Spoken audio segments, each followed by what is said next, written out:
Colégio Evangélico Gamaliel. O futuro do Brasil em boas mãos. Bom dia, alunos do quinto ano, professor Daci novamente. Hoje vamos para uma segunda aula de História, vamos falar sobre patrimônio, a memória da humanidade. Está na página 305 a 307. Vamos lá. Olá, aluno do quinto ano. Vamos ao assunto. Patrimônio, a memória da humanidade. Ao estudar o passado, os historiadores, como você já sabe, usam todo tipo de fonte que puder encontrar. Quais são essas fontes que ele puder encontrar para contar essas histórias, essas memórias?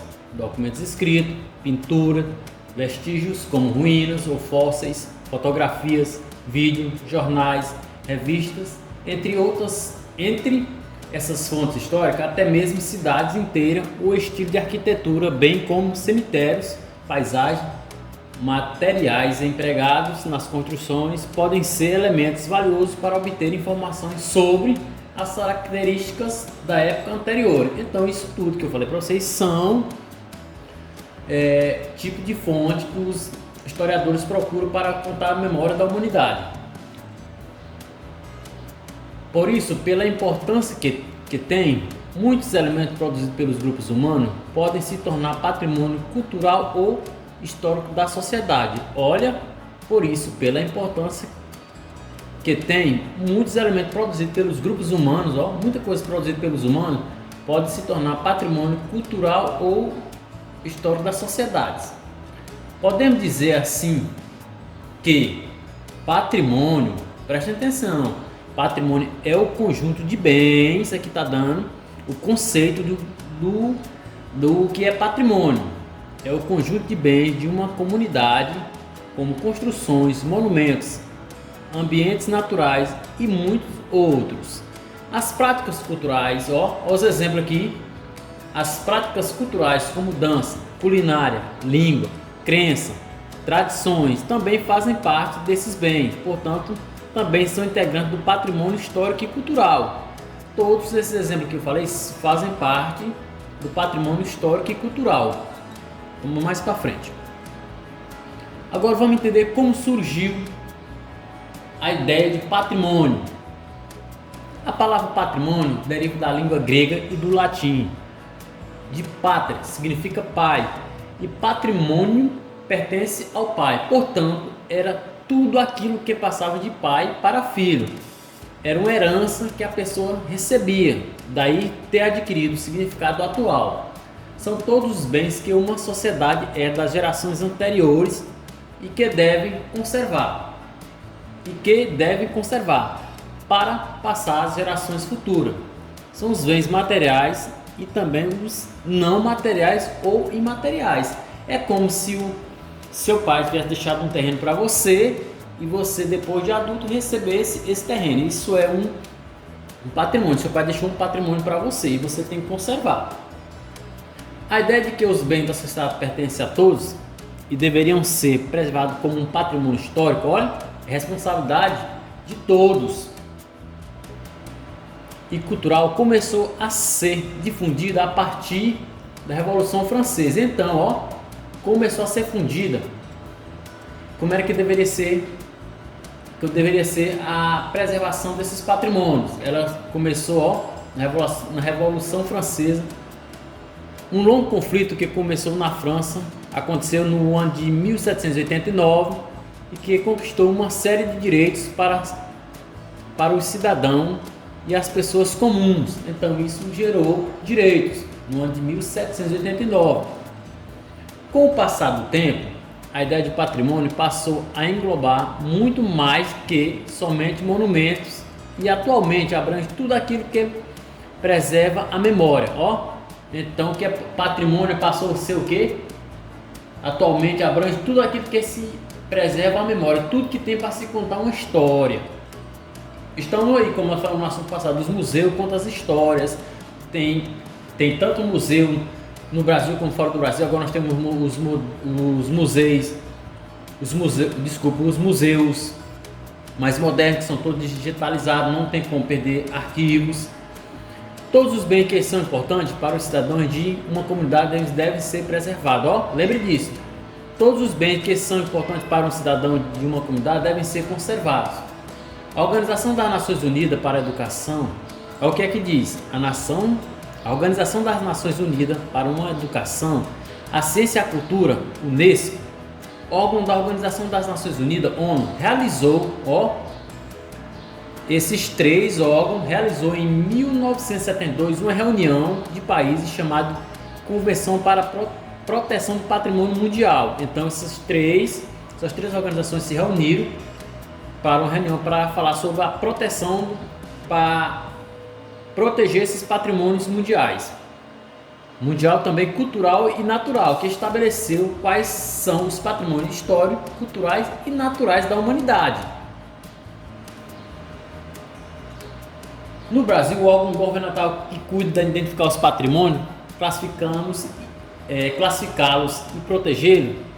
Quem é que é responsável? É o Instituto de Patrimônio Histórico e Artístico Nacional, chamado de IPAM, ligado ao Ministério da Cultura. Então, se eu perguntar para vocês quem é que é responsável para identificar os patrimônios, classificá-los e protegê-los no Brasil, vocês vão dizer que é quem? É o Instituto de Patrimônio Histórico e Artístico Nacional, conhecido como IPAM. Então, esse instituto é responsável em conservar e identificar os patrimônios no Brasil, que é ligado ao Ministério da Cultura. Agora vamos entender um pouco o que é que a lei no Brasil diz sobre patrimônio cultural brasileiro. No Brasil, a Constituição Federal promulga em 1988, a lei máxima que rege o nosso país. Estabeleceu o quê?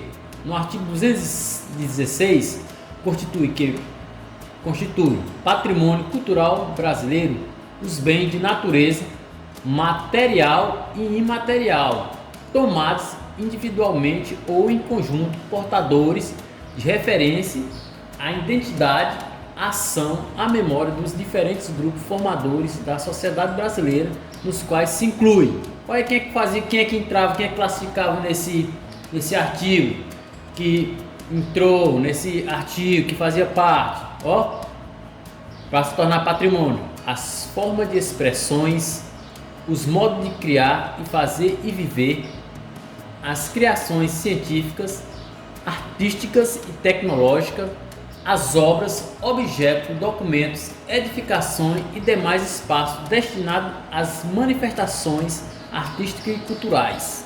Quinto, os conjuntos urbanos e sítios de valor histórico, paisagismo, artístico, arqueológico, paleontológico, ecológico e científico. Lembrando que nós temos um arqueológico na cidade de São Raimundo Nonato, no Piauí, que é o Parque Nacional da Serra da Capivara. Não esqueçam disso, que nós temos vestígios do homem americano lá, então isso se torna um patrimônio nosso, patrimônio brasileiro. Mas não é só nós que temos direito de visitar, todas as pessoas têm direito de visitar. O parque é aberto a todos. No parágrafo 1, o poder público, com colaboração da comunidade, promoverá e protegerá o patrimônio cultural brasileiro por meio de quem? De inventário. O que é inventário? Está aqui no vocabulário. Lista de bens. Então, inventário é uma lista de bens. Registro, vigilância, tombamento, desapropriação e de outras formas de acautelamento e preservação. Professor, o que é tombamento? Está aqui também no vocabulário. Tombamento: colocar sob a guarda do Estado para a conservação e preservação. Então, tombamento é isso, é conservar e preservar. Vamos para o próximo. Patrimônio materiais e imateriais. Vamos entender o que é patrimônios materiais e imateriais. Vamos começar. Os bens de uma sociedade podem tanto ser objeto quanto elemento não concreto. Assim, uma classificação dos patrimônios, tanto histórico quanto cultura, é: patrimônio material. O que é patrimônio material para a gente entender? São objetos como construções, monumentos, paisagens naturais, ruínas de locais históricos, etc. Então, isso são exemplos do que é patrimônio material. Agora, patrimônio imaterial, o nome já diz, imaterial. São as práticas, crenças, tradições, modo de executar certas atividades e modo de falar. Nós temos aqui, um exemplo aqui, de prática, Nós temos aqui, ó, um grupo de capoeira em festival no Rio Vermelho, em Salvador, Bahia, ó. Foto tirada em 2016. Nós temos aqui, ó, aqui é um patrimônio do estado da Bahia, hoje é do Brasil também. A capoeira hoje é patrimônio cultural. Inclusive, os brasileiros hoje estão fazendo aula fora do Brasil sobre capoeira, levando essa cultura da nossa brasileira para outros países. Danças, festas, etc. no Brasil, olha o tanto de elementos culturais que tornaram patrimônio no Brasil.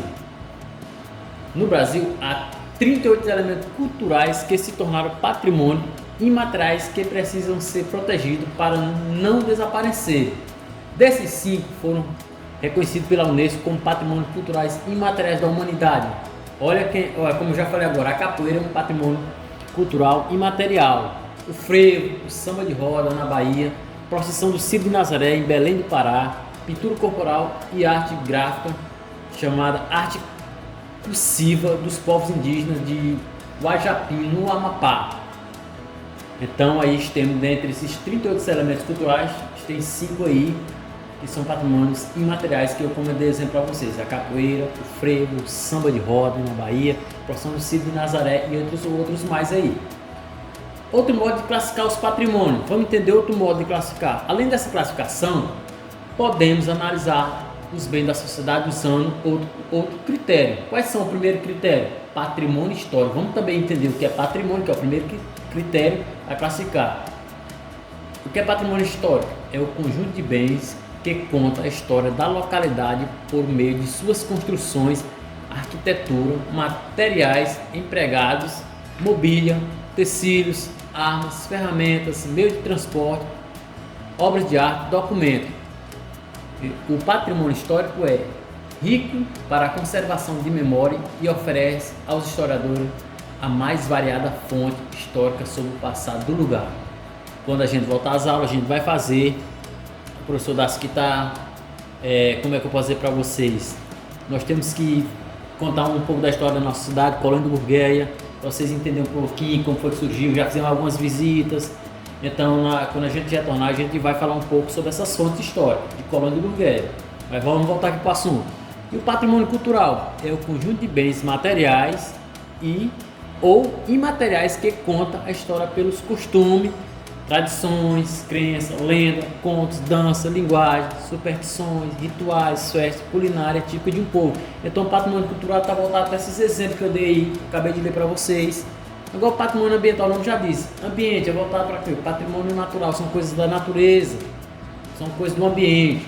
Patrimônio natural são locais naturais que precisam ser cuidados e preservados, porque deles depende tanto os seres humanos como os outros animais. No Brasil, a área de conservação, nós temos uma área muito bela, que é a conservação do Pantanal, é considerado patrimônio ambiental da humanidade, onde tem uma biodiversidade de espécies, tanto da fauna como da flora.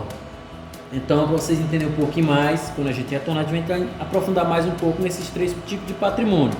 Vamos mais para frente. E nós temos aqui, ó, a Mata Atlântica na Serra do Mar, no estado de Santa Catarina. A Serra do Mar está localizada. Nós temos a vista do Centro Histórico de Colônia de Sacramento de Santa Catarina também. São todos exemplo. Nós temos aqui o Círio de Nazaré em Belém, que é um evento da Igreja Católica, que é constatado que é um dos maiores eventos religiosos do Brasil, é o Círio de Nazaré na cidade de Belém, no Pará. Isso faz com que vocês conheçam um pouco da história do Brasil, dos patrimônios, da cultura, do modo de falar, da comida típica. Isso tudo engloba a história do Brasil, isso tudo engloba patrimônio, cultura, os prédios. Tem cidade no Piauí, que são cidades históricas, são tombadas pela Unesco, não pode ser destruída, tem que ser conservada. Então eu peço para vocês que aprofundem mais, façam pesquisa na internet sobre esses assuntos, para que vocês tenham mais conhecimento. E desde já eu vou deixar uma atividade na página 308, façam a resolução dessa atividade, que quando a gente retornar, a gente vai fazer a resolução dessa atividade em sala de aula. Fica aqui o professor Darcy, muito obrigado e até a próxima.